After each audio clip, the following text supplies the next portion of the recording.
This doesn't work because the Trinity predates the Bible.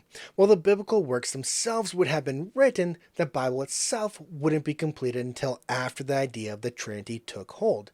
Theophilus, around 180, speaks about the Trinity, which is already a developed view at that time. While we do have the Muratorian fragment from around 170 to 180, which is our earliest canon list, it wasn't seen as indicating what the Bible was. It included books that we don't use today and that didn't really deal with the Old Testament. And we know that throughout the next century, what was deemed New Testament scripture would be debated. It's not really until the end of the 4th century that we get something that's kind of ironed out, but even with this, we have to be clear that even up until the 9th century, there's debates as to what belongs in the New Testament. So we can't say that the Trinity was created in order to provide a framework to put on top of the Bible because the Bible simply didn't exist. But let's jump back into this because even if we ignore the deuterocanonical question, to have a view of univocality here, you need at least the concept of the New Testament to be ironed out.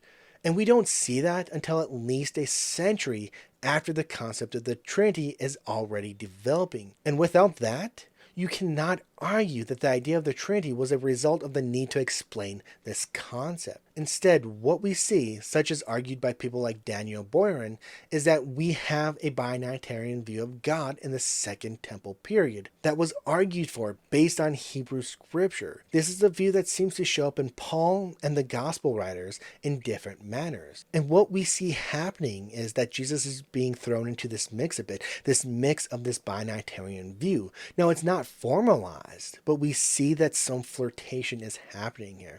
But yeah, what we're seeing here is a development of this binitarian view that is already in existence by the time of Paul and the early gospel writers. We don't have a Trinitarian view at all until we get to the New Testament.